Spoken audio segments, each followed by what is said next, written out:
ನಮಸ್ತೆ, ಪೂನಾದಿಂದ ಕನ್ನಡ ವ್ಲಾಗ್ನ ಮಾಡ್ತಾಯಿದ್ದೀನಿ. ಇದು ಭಾನುವಾರದ್ದು ವ್ಲಾಗ್ ಆಗಿರುತ್ತೆ. ಅಕ್ಕಿ ರೊಟ್ಟಿ ಜೊತೆ ಚಿಕನ್ ಫ್ರೈನ ಮಾಡ್ಕೊಳ್ತಾ ಇದ್ದೀನಿ. ಹಾಗೆ ಚಿಕನ್ ಫ್ರೈ ಕೂಡ ತುಂಬ ಚೆನ್ನಾಗಿ ಬಂದಿದೆ. ಅಕ್ಕಿ ರೊಟ್ಟಿ ಜೊತೆ ಕಾಂಬಿನೇಷನ್ ಅಂದರೆ ಚಿಕನ್ ಫ್ರೈ ತುಂಬ ಚೆನ್ನಾಗಿರುತ್ತೆ ರುಚಿಯಾಗಿ. ಹಾಗೆ ಅಕ್ಕಿ ರೊಟ್ಟಿ ಹೇಗೆ ಮಾಡೋದು ಅಂತೇಳಿ ಹೇಳ್ತಾ ಇದ್ದೀನಿ. ಸ್ವಲ್ಪ ಬಿಸಿನೀರು ಇಟ್ಕೊಂಡು ಅದಕ್ಕೆ ಹಸಿಟ್ಟು ಹಾಕ್ಕೊಂಡು ಕುದಿಸ್ಕೊಳ್ತಾ ಇದ್ದೀನಿ. ಕುದಿಸ್ಕೊಂಡು ನಾನಿಲ್ಲಿ ಬಿಸಿನೀರು ಇಟ್ಕೊಂಡು ಹಸಿಟ್ಟು ಹಾಕ್ಕೊಂಡು ಕುದಿಸ್ಕೊಂಡು ಇಲ್ಲಿ ನಾನು ಅಕ್ಕಿ ಹಿಟ್ಟನ್ನ ಹಾಕ್ಕೊಂಡು ಚೆನ್ನಾಗಿ ಕಲಿಸ್ಕೊಳ್ತಾ ಇದ್ದೀನಿ. ಚೆನ್ನಾಗಿ ಕಲಿಸ್ಕೊಂಡು ಅಕ್ಕಿ ರೊಟ್ಟಿನ ಮಾಡ್ಕೊಳ್ತಾ ಇದ್ದೀನಿ. ಒಬ್ಬೊಬ್ಬರು ಒಂದೊಂದು ರೀತಿಯಲ್ಲಿ ಅಕ್ಕಿ ರೊಟ್ಟಿನ ಮಾಡ್ಕೊಳ್ತಾರೆ. ನಾನು ಈ ರೀತಿಯಲ್ಲಿ ಮಾಡ್ಕೊಳ್ತಾ ಇದ್ದೀನಿ. ಬಿಸಿನೀರು ಇಟ್ಕೊಂಡು ಹಸಿಟ್ಟು ಹಾಕ್ಕೊಂಡು ನಾನಿಲ್ಲಿ ಚೆನ್ನಾಗಿ ಕಲಿಸ್ಕೊಳ್ತಾ ಇದ್ದೀನಿ.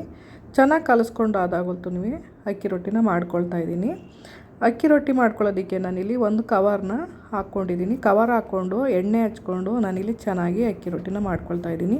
ಈ ಥರ ಎಣ್ಣೆ ಹಚ್ಕೊಂಡು ಕವರಿಗೆ ಮಾಡ್ಕೊಳೋದ್ರಿಂದ ಕವರ್ಗೂ ಕೂಡ ರೊಟ್ಟಿ ಅಂಟೋದಿಲ್ಲ. ಹಾಗಾಗಿ ನಾನು ಯಾವಾಗಲೇ ಮಾಡಲಿ ಇದೇ ಥರ ನಾನು ಕವರ್ ಹಾಕ್ಕೊಂಡು ಮಾಡ್ತೀನಿ. ಊರ ಕಡೆ ಎಲ್ಲ ನೀರು ಹಚ್ಕೊಂಡು ಮಾಡ್ಕೊಳ್ತಾರೆ ಹಸಿಟ್ಟು ಹಾಕ್ಕೊಂಡು.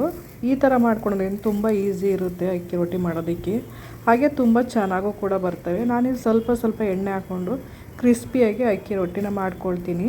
ಹಾಗೆ ಇದ್ರ ಜೊತೆ ಕಾಂಬಿನೇಷನ್ ಅಂದರೆ ಚಿಕನ್ ಫ್ರೈ ಮಾಡ್ಕೊಂಡಿದ್ದೀನಿ. ತುಂಬ ಚೆನ್ನಾಗಿರುತ್ತೆ ಕಾಂಬಿನೇಷನ್ ಅಂದರೆ ಚಿಕನ್ ಫ್ರೈ ಜೊತೆ ಅಕ್ಕಿ ರೊಟ್ಟಿ ತುಂಬ ಚೆನ್ನಾಗಿ ಇರುತ್ತೆ ರುಚಿಯಾಗಿ.